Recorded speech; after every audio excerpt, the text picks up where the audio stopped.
Hey guys, welcome back to the Elevate HD podcast. This is episode 18, and today I am joined by Gareth Buchan. Now, if you don't know Gareth, he is one of the directors of the Physique Collective. He is the owner of Rep Gym, and he's also the owner of an accountancy firm known as Coach Accounts. So, Gareth, welcome to the podcast. Hello, thank you very much for having me, Holly. It's a pleasure to be here at 8 o'clock in the fucking morning. I was telling him, I was like, can you come on this week? And he was like, yeah, what time? I was like, 8 a.m. The only time I have free. So I'm happy that you obliged and you were very accommodating. I actually thought it was a good idea when you said that. I'm like, you know what, actually, because I've got loads of calls today, loads of coaching calls and accounting calls. You need energy for those. I'm like, you know what, actually, that'll wake me right up. That'll get me used to talking. Means I'm not going to have to start to get. I'm not going to have to warm up for these calls. So that's something I'll do. I think it depends on the type of podcast as well, because this is nice because we're just talking about kind of your businesses and how you've managed all of it. But I did a podcast with Joe that was all about training progressions for hypertrophy, and that was 8 a.m. and I just got up and I was trying to wipe my bleary eyes and try and be concentrating on something that was going to be quite educational and informative, and I had to step up my game. But yeah, or else. I've done zero prep. Zero prep, but I have zero notes. That's okay. That's okay. No, because I think was it Eric Helms. I did a podcast with him, and I think I had to do it at 10 p.m. my time because he lives in New Zealand. So I was all day long trying to keep my eyes open, trying to stay awake, try and be energetic for him, because it's not often you get Eric Helms on your podcast. No, it's definitely not. I mean, I feel like I am 1/100th of the size that Eric Helms is in the industry. So, but I really enjoy having loads of different types of people on the podcast, of all types, because we all have something to learn about or learn from. Because as I said, with your businesses, you're running 3 businesses simultaneously, which to some people sounds absolutely crazy. How do you do it? So it'll be interesting to kind of piece through how you do it, and what if we have any practical tips as well. So do you want to give a bit of background about yourself, who you are, where you came from, why you're here, all that kind of thing? I suppose, let's go for it. So my name's Gareth, obviously, everybody. I'm Scottish. Apologies. If this is a video, Holly put some subtitles up so people can actually understand me. Holly will understand me because she's Irish, but I get it. But so obviously, in terms of what I do, I have my main job has always been, I've been an online coach since about 2017. I've been an online coach. Yeah, about 2017, an online coach, and I coached under my old brand called Agile Life. If anyone remembers that. I actually still coach under that brand because the limited company's still there. That's where my coaching's through. So technically, I've got 4 companies. I remember the Agile Life podcast as well, all those years ago. Oh, I didn't stick that long, did I? Was that a lockdown thing? I feel like lots of people started podcasts in lockdown. Prior to lockdown, prior. Okay. Just prior to lockdown. So I did that. I worked a full-time job alongside it. I used to be in the police, the emergency services. And then obviously got really good mates with Joe and Christian and Matt. During that time, I went down to see Joe, lived with Joe for a little while, for a couple of weeks, etc. I went to see him. And then my coaching did all right. I quit, basically, and I managed to somehow just blow up. Blah, blah, blah, blah, blah. The same stories everyone else has in coaching. You take on clients, things go well. And then started the Physique Collective, which I'm going to highlight here, as I say, in all podcasts. It was my idea. It was me that went with the idea. But Joe came up with the name, so I'll have to compare it for that. And the Physique Collective, and obviously that is what it is in terms of the 4 directors, me, Joe, Matt, Christian, 4 of us directors of the company. And then last year, I decided to open a gym. I have no idea why. When you said that, you're like, we're opening a gym. I was like, what? Where did this come from? It was mainly because I had an office at the time. I was working in an office, and I'd rented my own office. I was like, this isn't great. I'm going to go. Sorry, I just remember that so well when you said in the group chat, guys, I'm going to start renting my own office and go to work every day in an office. And then you kind of documented the trials and tribulations of being an online coach in a normal people office and how people just thought you were weird. Oh, it was weird because there was other people around me. There was obviously like I had an office in the middle, I had my own office in the room, but there was no windows because I had a middle office because it's just a small one. And then there was obviously normal businesses around me that have got employees, etc. And like every time I would go to like the kitchen or anything, but oh, what do you do? I do this, and would you get paid for that? And I'm like, a lot more than you, mate. But but also it just felt weird because I was in this environment and it just felt really weird that this one man band was there. So I was online one day looking for maybe something new offices, etc. And I saw a commercial property in my hometown of Bowness. And then the idea for, I wonder if a gym could go there. And then rep gym started from that. I'm very impulse driven in the way I do things. I'm very open to taking risks and doing things that most people would shy back on. So we went, I got one of my mates, Stuart, who I know has always got a good job, who always wanted to open a gym and stuff like that. And I was like, look, you want to come into this so I don't have to spend as much money. And then my mate Joe as well, who helped me actually set up my coaching business all those years ago. They came in involved, and then that's for there we set up Rep Gym, which obviously has been going pretty well, which is in Bowness.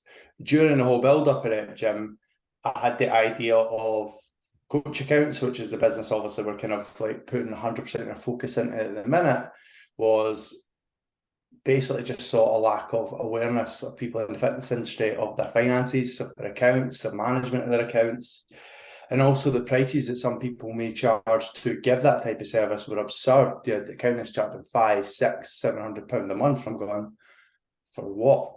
Like, we're one-man bands. Like, how we can make this a more affordable service, but actually provide a good service that's not just an account, but help manage their money better, help looking at the pensions, making sure these coaches that are maybe earning a lot of money at the minute have investing in their future.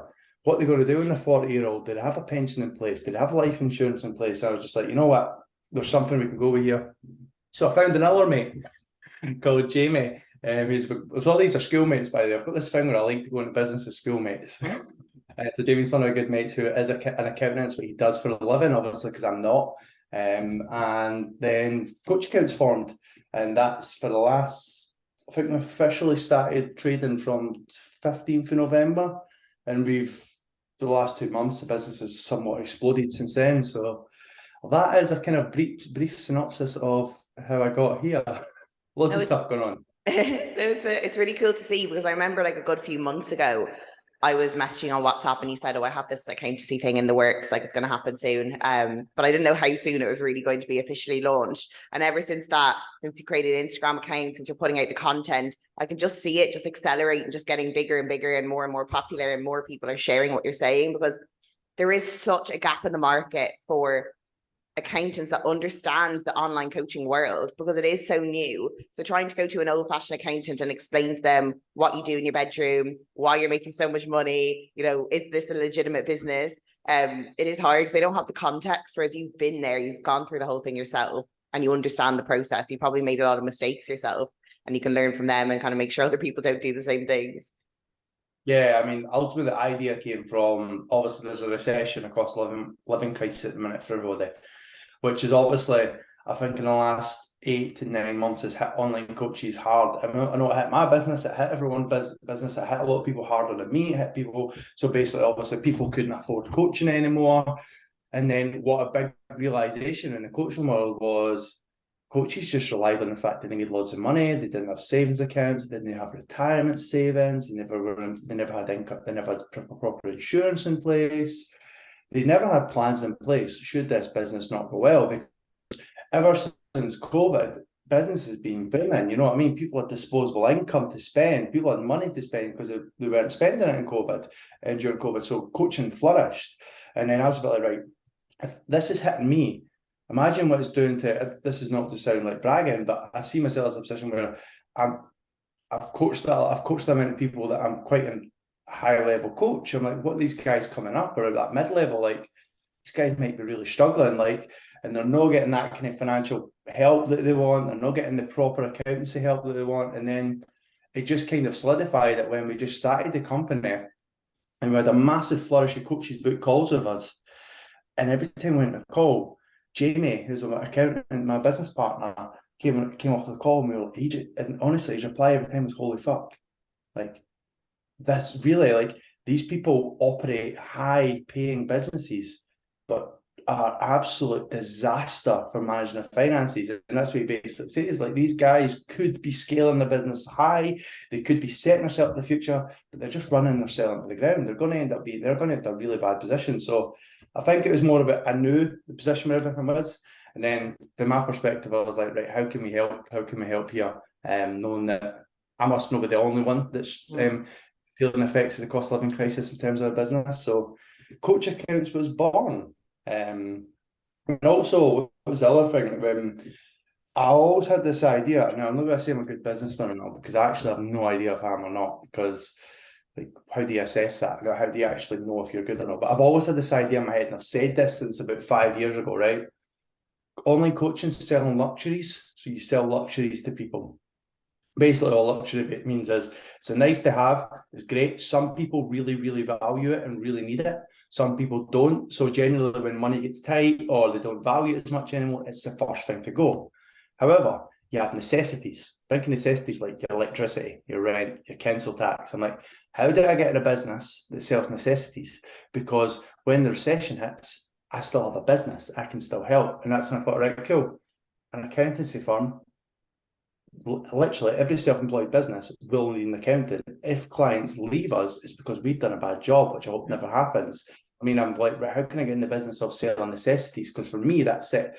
To sound selfish, it helps set me up for a long-term future, because I don't know if I want to be coaching at 40 and 50. But I know at 40 and 50, accountancy is still going to be a thing. You know what I mean? So for me, it was, right, I need to get in the business of selling necessities rather than luxuries. So that's why I'm here. Yeah. No, I kind of have the same thing with my full-time job, because I work in clinical trials where we are literally recession proof. So all through the recession, all through the ups and downs, through the lockdowns, everything like that, we always make a profit.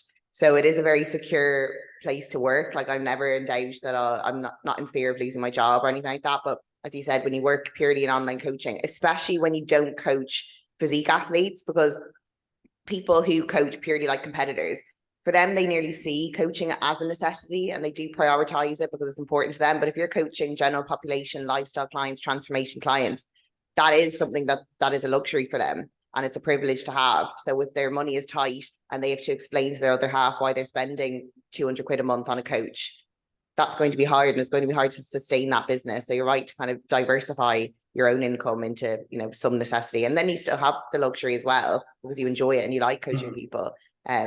But you don't want to put all your eggs in one basket. Yeah, no, definitely. It's one of those things as well, as like you said, when people are down and out, like, the first thing to go is coaching, etc. I thought, actually, see, when people, like, coaches are struggling here, this is when they most need us. This is when we can actually help. You know what I mean? Yeah, we can really help you make loads of money, etc. Help you invest properly, may help you make your money work for you. But the guys that I feel like they're really struggling, I mean, it's like, they're the people we could really, really help. You know what I mean? They're the people that could really come with a structure and a plan. We talk about having your five pillars for kind of financial success in place. So, like, making sure you've got enough money to live, you've got life insurance, you've got income protection insurance, you've got a retirement fund, you've got an emergency fund, making sure you've got all those things in place. I'm like, these are the guys that we can really put a structure behind and help them kind of progress forward, because that's generally, like, why we got into this. Like, we never really got in this to service the really rich coaches to help them move to Dubai and get a Lamborghini. You know what I mean? It was to service 90% of the fitness industry, the normal coaches that earn the regular amount of money that need that maybe have access to an accountant but doesn't understand what their business is, doesn't understand what can properly expense, doesn't understand what they do for a living, or maybe they can't get in contact with their accountant because it takes them 3 weeks to get a reply. And I'm like, right, let's come at this from a different angle. Online coaches provide a 24-hour access service to their clients. Online coaches probably provide the best service-based business you will ever see. If you go out into the industry and think about a service-based industry, like, you won't appreciate how good a service online coaches provide compared to the outside world, the accountancy world, the law firms, all these things that are all service-based. Like, you have a luxury in online coaching. You get 24/7 access to your coach. They won't reply likely within an hour. You get a weekly check-in for your coach. They reply so quickly. You get so much value from them for such a small cost. You go to an accountancy firm, a law firm, you put a request in for them, you won't hear from them for 2 weeks. And when you do, they'll not really give you too much, and it won't be really personalised to yourself. You know what I mean? You're paying these guys obscene amounts of money for it, and we're like, right, how can we bring that into how can we give that coaching type service, but in the form of finance? And that's basically where we are.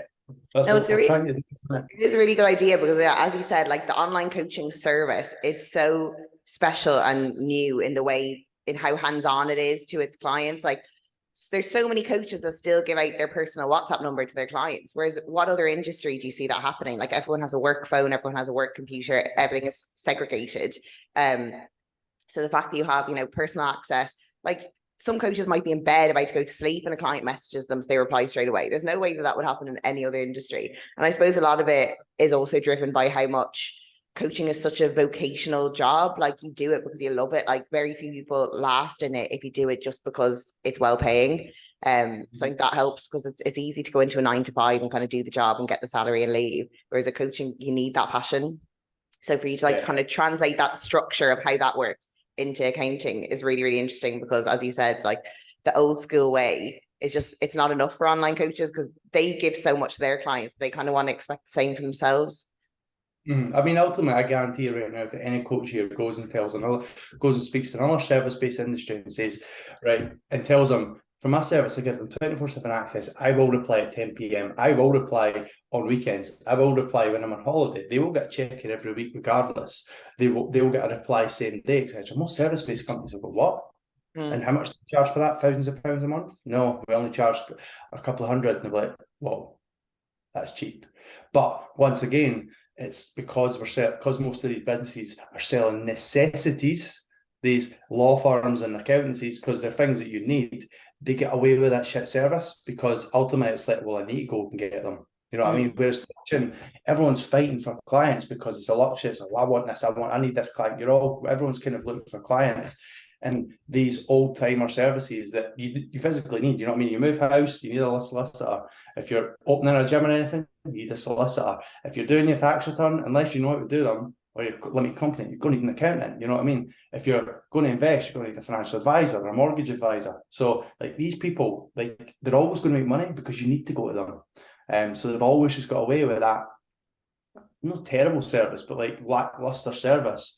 Like imagine these people did this type of service. You know what I mean? Imagine how much better things would be. So I suppose that this is our attempt at doing that in kind of finance and accountancy. And I know a lot of people that are coming on board with us, they love it. Like it's like just having that ability.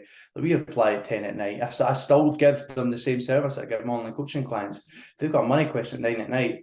And I'm on my phone at that time, I will say work-life balance. But if I'm on my phone and in front of the laptop, they'll get a reply. You know what I mean? Yeah. They'll get a reply on the weekends. They won't have to wait until the Monday. You know what I mean? Because ultimately, especially when it comes to money, money's precious. Like it's something that if you've asked the money question, it's more likely urgent. You know what I mean? Yeah. It's more likely you want an answer to now because it's a situation that they're dealing with. Yeah. So then when a potential client comes to you, what are the biggest kind of mistakes or the things they're doing wrong or the things you need to clean up? Are there usually like commonalities in where people are messing up and what you need to address first of all? Yes, massive. There's about three things that are roughly the same every time. First and foremost, nobody has any idea of their books and how much money they're making. That is massive. So they have not done their books. And they don't know how much money they made on average every month for the last 12 months. I think I've made this much a month, right? So they've not got that in place. Secondly, they don't know what they can and can't expense properly. The amount of coaches I know that are overpaying on their tax bill because they're just not expensing things properly, or their current accountant, who and it's not the accountant's fault, the accountant deals with them once a year, it's a service they provide, so when they get a year's worth of books, they're not looking at individual transactions and expensing things properly, and they're not saving money. And then thirdly, every single one of them suffers from severe stress, financial stress. Most of them suffer financial stress in the sense that, not that they're not doing well, most of them are doing well, but it's like, I don't know where my money is, and I don't know what to do with it, and I don't know how to manage it. And we're like, right, the main thing we can provide clients is financial peace of mind. You know what I mean? I can sit here and say, oh, we're going to save you this much money. Oh, we're going to put this much money back in your pocket. But one thing I've keep saying from the start is like, you cannot put a price on just peace of mind. That ability just to wake up in the morning and go, right, my finances in order, everything's fine, I can go and do this, I can go do this, or Gareth and Jamie are dealing with this, or I know my accountant and my finance guys have got it under hand, I've got it kind of in check. So the main thing that we try and kind of fix for everyone straight away is like just the financial stress that they've got, being able to sit down in a call and go, this is what we're going to do. This is the plan of action. This is the basics of what we're going to do, right? In 3 months, we want to be here. In 3 months, we want to be here. And every single month, we're going to have a call, a check-in time to make sure that it's happening and we're going towards it. To these people, it's just like a weight they lift off the shoulder, because before, they're just one-man bands, you know what I mean? So I think that's the main three, is just not having your books in check, and not knowing what they actually earn, not expensing things properly, and just the biggest, every single person, I mean, they come to us for a reason, it's financial stress, not even like negative financial stress, but just stress of maybe making too much and not knowing what to do with it. You know what I mean? It's just like, right, you need someone to manage this for you. You need your in-house finance department.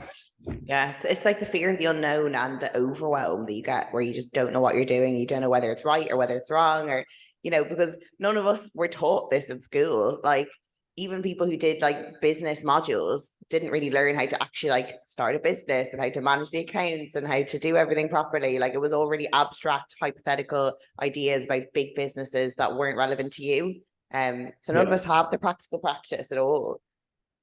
No, you're right. It's one of those things that, like, usually as well, like, this is no offense to, I love my business partner Jamie to death, but accountants are accountants, you know what I mean? Like, they're just obsessed with money. They're just obsessed with learning the numbers, learning the money, learning everything that goes in and out of it.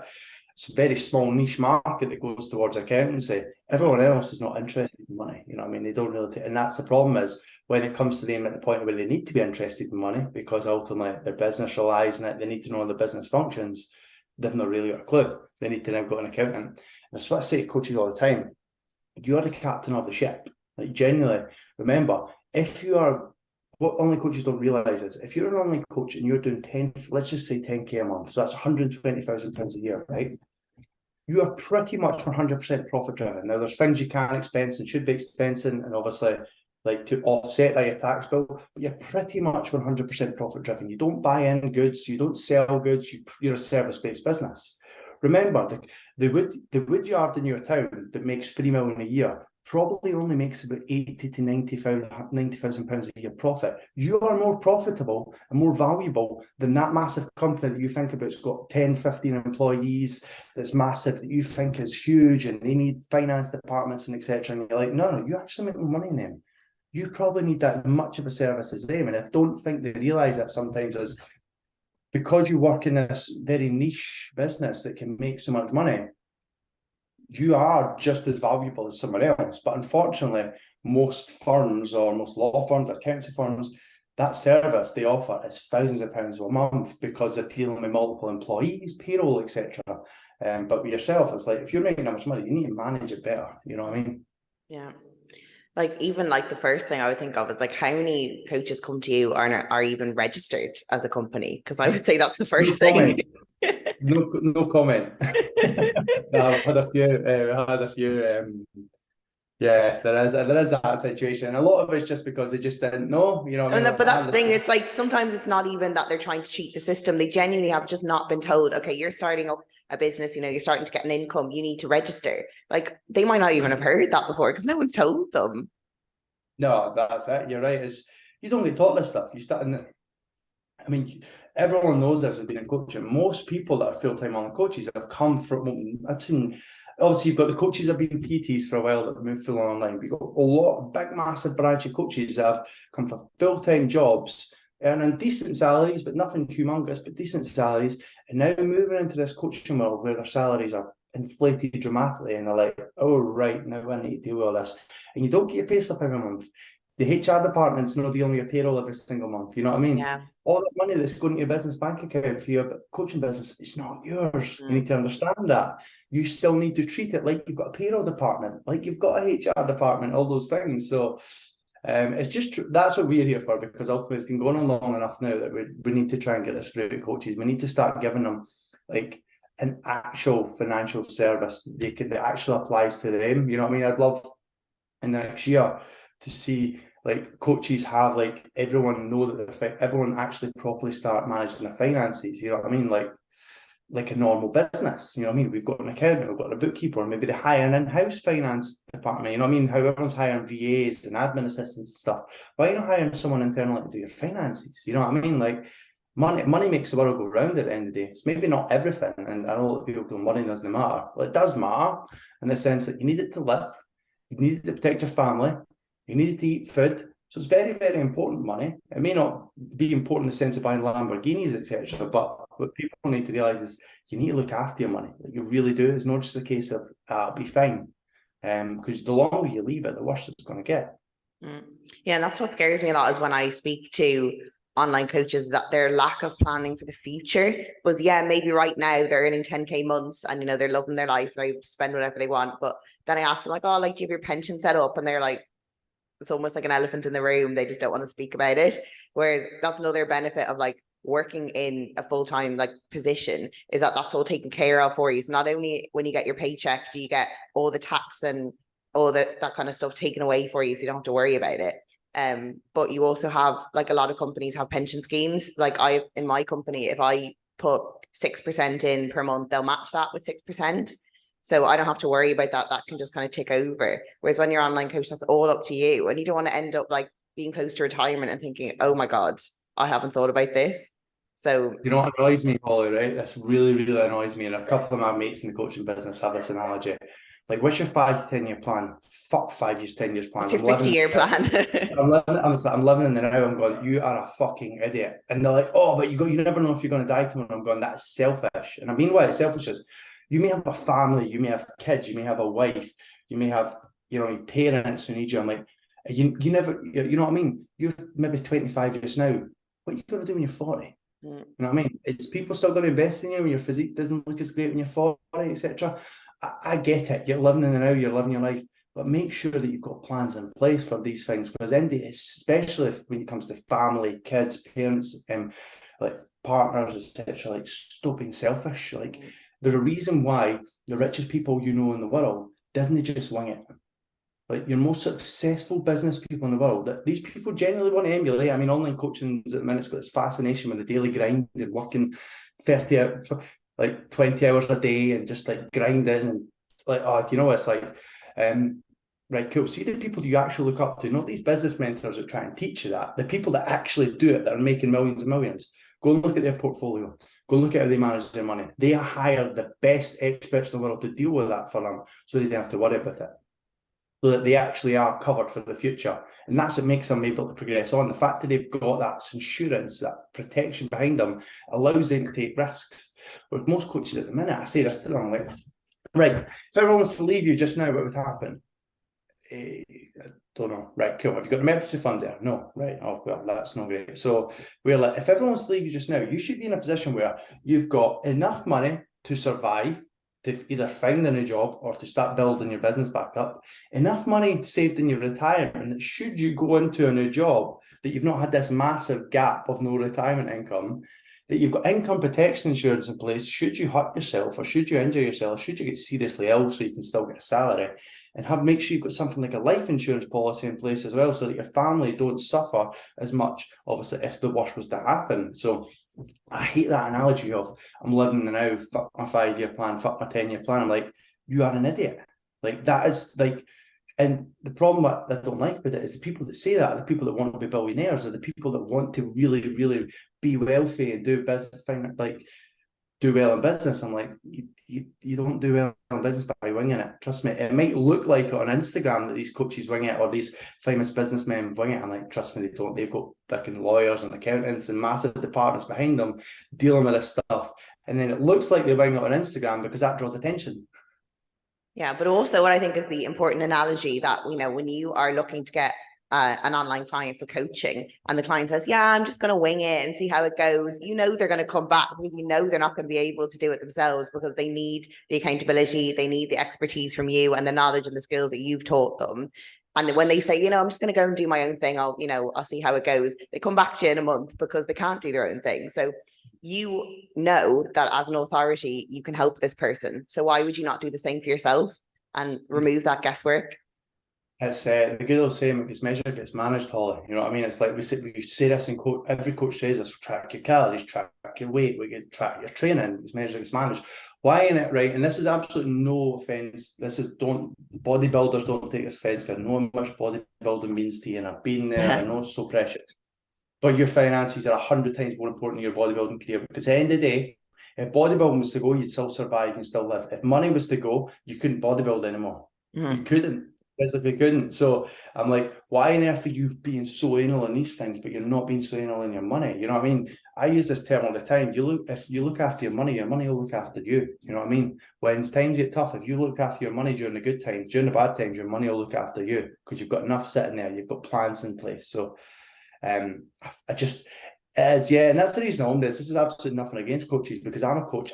Every single mistake I've talked about just now, I have done, by the way. I want to highlight that I have done every single mistake. I've been there, learning from these mistakes, but just trying to encourage this different mindset in the finance and the coaching industry, that if you are going to be a business and you want to operate over the long term, you need to do, like, finance is the most important thing in your business. You know what I mean? It's what makes your business function day to day. You need to be on top of your money. Otherwise, like, your clients will leave, you won't have bodybuilding anymore, you won't live. You know what I mean? So basically make sure that you measure it. You know what I mean? Even if you don't get an accountant, like, make sure you're on top of your books, make sure you track your income, make sure you track the LTV of your clients. I mean, this is a big one. And most coaches won't have this. Do you know the lifetime value of a client? What does that mean? I'm right. On average, how long does a client stay with you? I don't know. Right, cool. Quickly, everyone that's on this podcast, do this one thing tonight, right? Put your current clients to the side, right? They don't count, because they're currently with you. Take all your old clients over the last year, list them down, right? And list down how long they stayed with you and how much they were worth to you each month. So if let's just say they're £200 a month, right? Every single one of them. Take out how much each of them stayed with you. So if it's 1 month, 2 months, 3 months, 8 months, 9 months, great. Do an average of all those numbers. That average is your LTV. That's how long on average a client stays with you. Now, what does that tell you? That knows that if you charge £200 a month and you get a client for 6 months, that tells you that each client is roughly worth £1,200 to you, so £1,200. What does that allow you to do? It allows you to scale. It allows you to identify when a client's going to drop off, and it allows you to improve your service. You know what I mean? If you know James, who's been with me 4 months, it's likely only got 2 more months unless I get my shit together. You can spend that next 2 months really, really harness on and improving your service and making sure that it stays past that. So you can improve the longevity, but it also helps you with your marketing, because I'm likely going to get a few drop-offs in the next month. Now's the time to really start putting my plans. I've got a new offer in place. I've got a new deal. I've got a new package.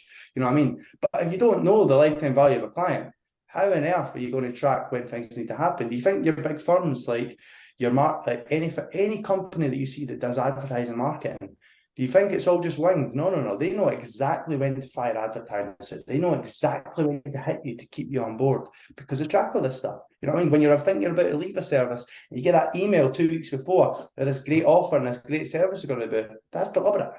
They know you're about to drop off. You know what I mean? They know you're about to drop off then. So it's having that security in place that we're trying to implement and install on the coaches at the minute.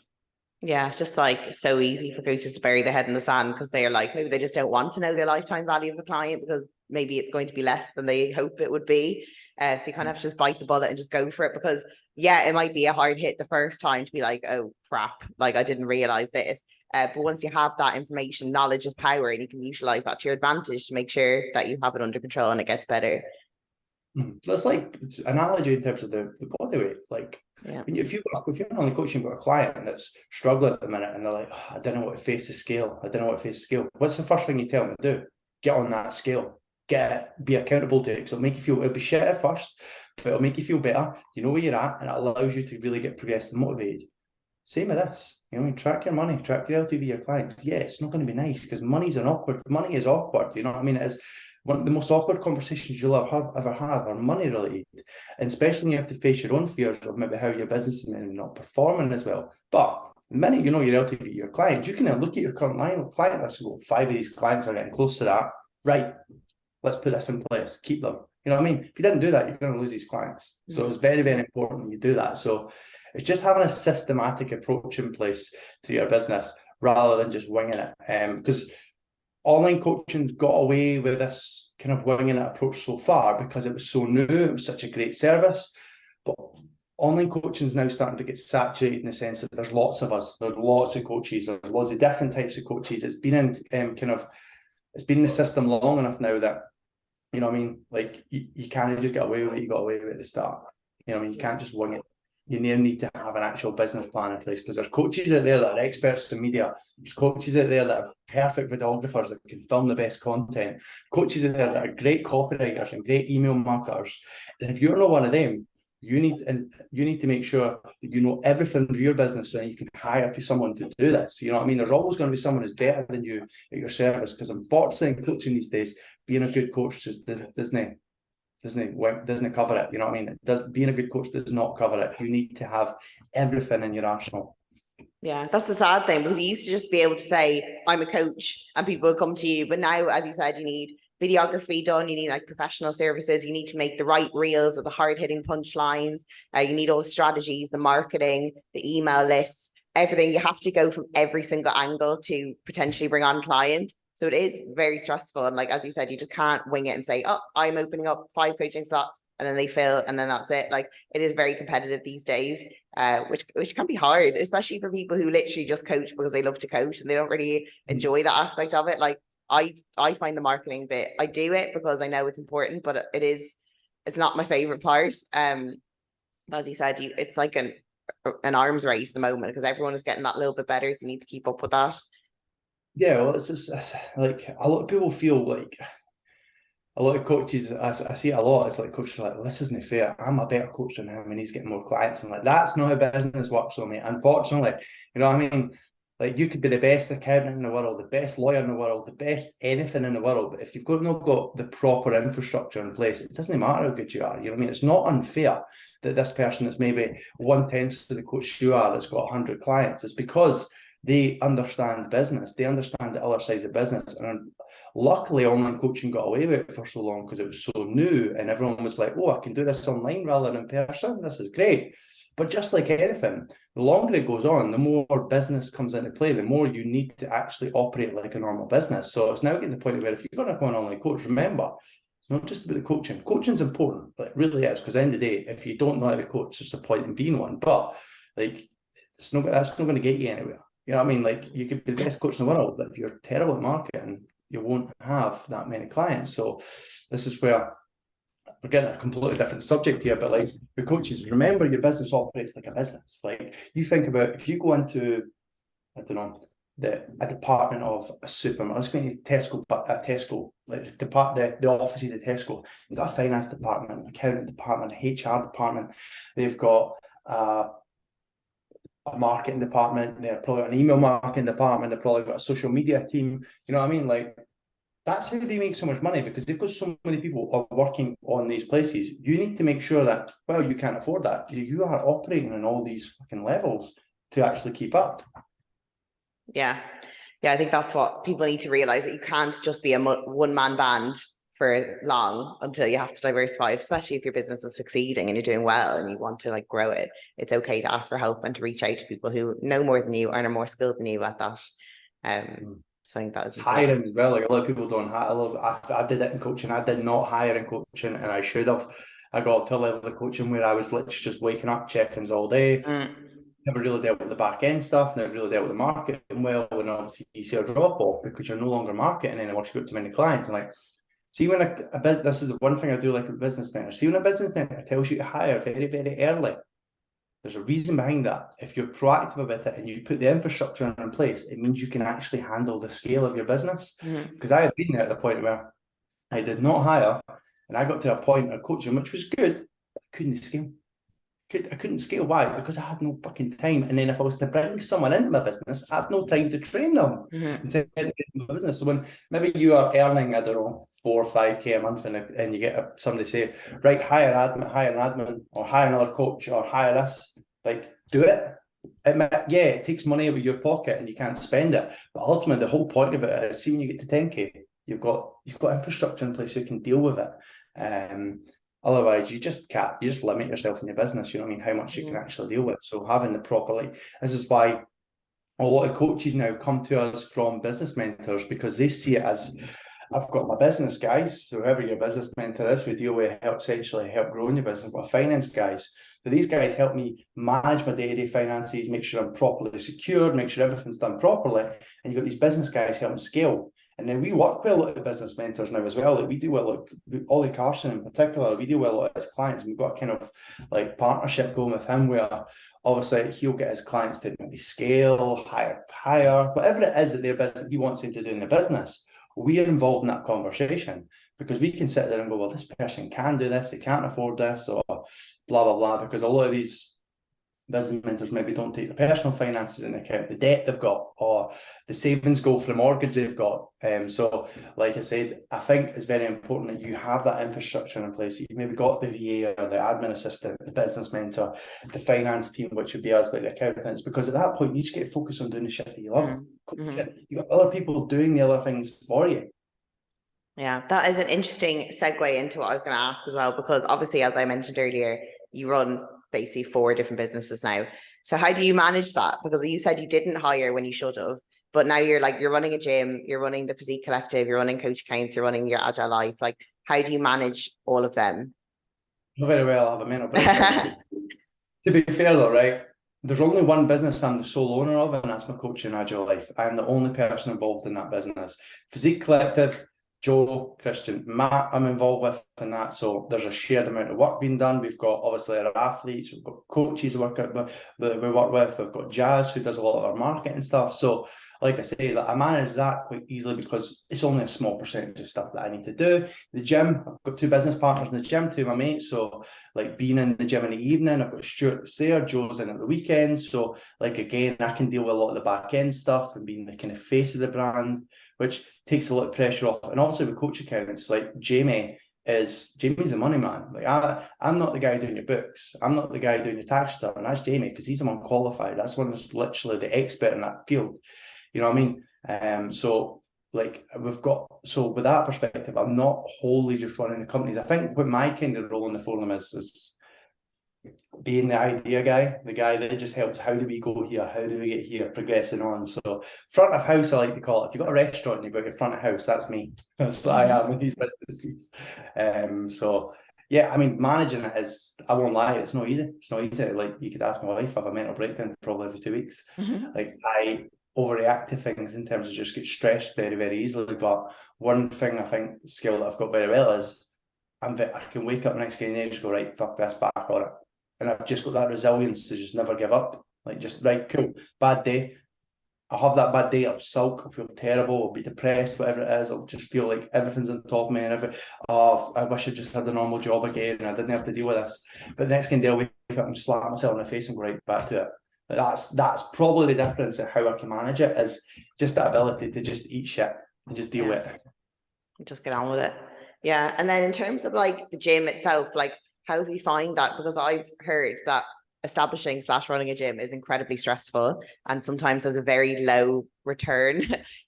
So is that more of a passion project or is that something that you think is going to be able to scale? I mean, obviously it was a complete passion project. I mean, the gym is literally kitted out with the kit that I wanted in a gym. Like it was a pure selfishness in terms of. Oh, yeah, I remember being asked many questions about which one should I get. Yeah, I did hound you for like 3 weeks.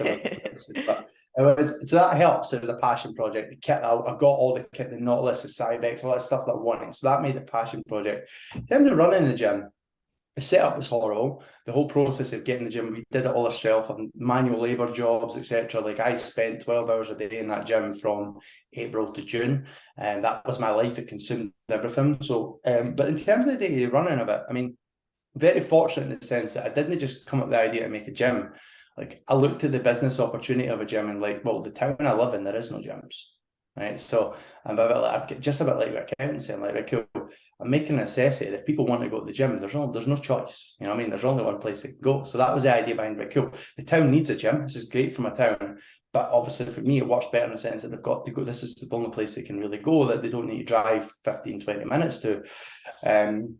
But running it is different. See, having a physical, actual business that is there, that you service people, it's different because one thing I've realised, especially when you're dealing with a small ticket business, because gyms is a small ticket. I mean, it's like £35 a month. So you're never like you're never ever going to make anybody happy. And no matter how good a service you provide and how well you think you're going to do, you're always going to get bad feedback, bad reviews, criticism, silly little things that are out of your control. And the amount of things that happen out of your control, electricity issues, Wi-Fi issues. We've got a QR code entrance system. When that goes down, and it's not happened in the last 4 months, but at the start we had this real issue when I was getting woken up in my bed at 3 o'clock every morning, having to get dressed and sort this electricity issue. We're having to take turns between the three of us. So it's like, it's totally different problems. Like, it's a physical thing. And when the thing I'll say is, like, with online businesses like coaching, accountancy, when something goes wrong, there's no real urgency. It can be fixed that day. You know what I mean? Like, you're going to fix it, but it can be fixed that day. When something goes wrong in the gym, it's like, drop everything, run to the gym. It needs to be fixed now, because people maybe can't get in the gym, or maybe the lights aren't on in the gym, or the toilet's broken in the gym. It's like, no, there's an abundance of people coming here. That needs to be, everything else like needs to drop and go. I did this it was just about 3 weeks ago. I was on a call with one of our coach account clients. I felt really, really bad, but I was on a call doing a financial strategy call, and I see my phone notification. I got a notification that said, gym doors down, not opening, 5 people standing outside. And I had to end that call. I had to run down the stair, run to my car, drive over to the gym, break probably all speed laws, get to the gym and open it. You know what I mean? So it's a different type of stress, but I mean, ultimately, we've built the business quite well that it runs itself. We've got PTs in the gym, we've got a 24/7 access system. But I mean, I enjoy it. I mean, I'm moaning all the time about stress, but I say, I've got this new saying: you've got to be grateful to be busy. You know what I mean? Grateful to be busy. If you're busy, it means things are going well. You know what I mean? If you're stressed due to business, I mean, it's probably because you've done something right. You've got a successful business going. You know what I mean? Something's happening. You're always going to get business and work stress. There's nothing you can do about it. You better just get good at handling it. Yeah, I think it's nice the way you've kind of segregated out your businesses so that you have those online ones. But as we all know, working from home or as online coaches can be quite lonely when you kind of just sit in a room, and yes, you are talking to people through check-ins and WhatsApp and stuff, but you don't have any actual face-to-face communication. So the fact that you can then go to the gym and then have your customers there and your clients there, that is quite nice to have that aspect to your life as well. So you're not just kind of, enclosing yourself and sheltering yourself off from the real world. Yeah, dude, actually, that's when I first opened the gym, that was probably the first thing I really, really liked, because obviously online coaches, it's extremely lonely. I have nearly, at the very, very start of going full time, I nearly jacked online coaching in so many times, because I'm like, I came from the police, right? We are teams of people. The bonding, the relationship you have, working all day with different people is like nothing you'll ever see in your life. So I was so used to this team environment, always around people, everything's team orientated, nothing's individual. And then going to that, and I'm like, oh, I've not got a colleague to speak to. I spend all day talking to this camera. And I actually started getting to the point where I was just at the start getting most of my clients on calls just to have someone to speak to. Yeah. But it's great having, like, yeah, it's right. Like, being able to go to the gym, knowing my members, being able to chat and stuff like that as well. And a lot of my clients, I get to see them in person, but it's got its pros and cons in that, because when you own your own gym, the downside is it's very hard to train sometimes. I've because it's your baby, sometimes I'm going in the floor's a bit dirty or something needs fixed, and I'm going in to train that day at that time, but I end up being like not getting to train for like first half an hour, and then my session's cut short. Or because you're the owner of the gym and everyone knows you, people will just come up and speak to you, which I love, but ultimately sometimes I may be like 10 minutes resting between sets. So there's more pros and cons, but yeah, definitely the whole lonely side of things was, I don't know if that was the reason why I opened the gym, but it probably was something. It probably was part of it. You know what I mean? Just, I've now realised that I never really want to do another business of my own. After coaching, any business I do, I want partners. I want people with me, because what I realised is you cannot do shit. Like, you'll never be able to scale or go very far doing stuff on your own. Only the exceptional people will. I know I'm good at certain things, and I know I'm shit at things. What I need to do is make sure I surround myself with people that are good at the stuff that I'm shit at. Accountancy, for example, I'm not an accountant. I know a lot about finance, and I'm doing my financial advisor exams, etc. But Jamie is the accountancy master. He can tell you everything about it. So I now surround myself with an expert that I can get answers for every single when I do this. But I know the client management side of things has been dealt with, because Jamie's dealing in the best possible manner. You know what I mean? So it's just surrounding you. Same with coaches. What coaches should really do is build a team around them. You know what I mean? Of people that can help grow them and do the shit that they're really bad at. Yeah, and that's kind of how I felt when I was asked to join the Physique Collective, because obviously I was a coach on my own. So I was coaching on my own, but I also had a full-time job working from home. And then when I was asked to join the team, I just felt so much relief. Like, it is so nice to be a part of that community. And even though we don't necessarily speak every day, or we don't see each other every day, we have like a WhatsApp group that we communicate in. We have events that we show up to together. You know, we support each other's shows. We have a seminar planned. So it's all of that kind of community feel that I was missing. And I feel like that part of my life is so much more fulfilled now that I have that. And it makes such a difference. But like, that was the whole point of Physique Collective as well. Like, I think Physique Collective kind of stemmed from the idea that we were 4 coaches that were lonely. You know, let's come together and make this idea. I think I was just really bored and lonely one day. I was like, Joe, do you want to start a business? Yeah. We start this. But no, you're right. It's such a lonely business. I mean, you spend all day, every day in your house, and then you probably go to the gym and train, because you're an online coach, you probably train at like 1 in the afternoon when the gym is dead. You go and train on your own with your music on, you come back and do some more work on your own. And your only real engagement is the people you live with, your partner, you know, your parents, whoever it is you live with. And you're like, that's going to get on top of you sometimes. You know, it's really going to get on top of you. Well, I live alone, so it's even worse. We've done it with coach accounts already. I mean, we've been operating 2 months and we've rented an office. We move in the 20th of February. Because me and Jamie are like, no, we need to work together here. See, just being on Zoom and stuff like that doesn't cut it sometimes. I see just the physical, like, camaraderie of working with someone, being able to just grab them there or jump and get, like, kind of game plan together. I hate the whole work, like this whole everyone wants to work from home analogy in terms of the business. That is pure laziness. You know what I mean? I think if you're going to do your job properly, I know working from home can be great, but if you work for a company, I genuinely think you do your best work when you're in a team environment, you know, working your own. Yeah. I think that's the only negative thing that come out of lockdown is working from home is great for your life balance, but in terms of your ability to progress in your career, if you're it's career driven, etc., I don't think it's great at all. Like, it's just very many people that you know now that probably have mental health. How huge is mental health these days? Is being on their own and during lockdown a part of that? I mean, I don't know if there's any way to measure that, but I'd put a lot of money on saying that probably plays a massive part. The fact that people are no longer in teams, people are no longer together all the time. You know what I mean? People are no longer socialising after work, all those things.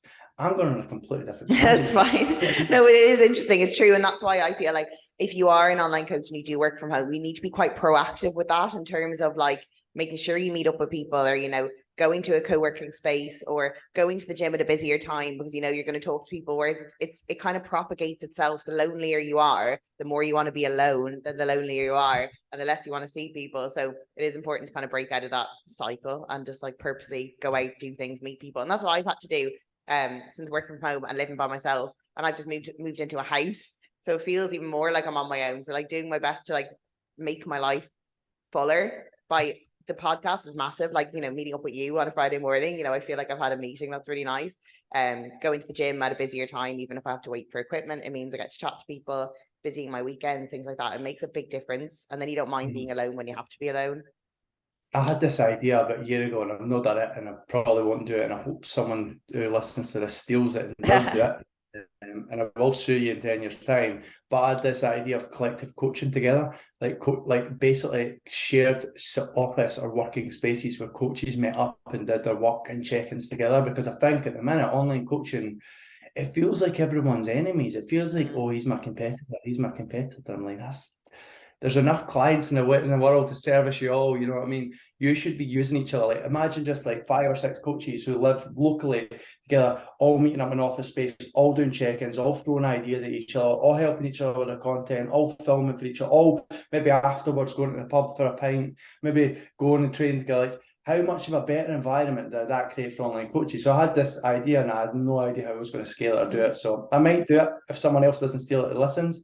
I thought this just like, for the mental health coaches, just being able to have a team, and we need to get away from this of, I don't want to tell him my idea because he may steal it. Who cares if he steals it? You just do it better. You know what I mean? Everyone should be coming together, bouncing ideas. How much of a better coach would you be working directly in front of 5 other coaches every day? You know what I mean? How much better could you be bouncing ideas, helping them grow their business, helping your content, guys filming together, all that stuff?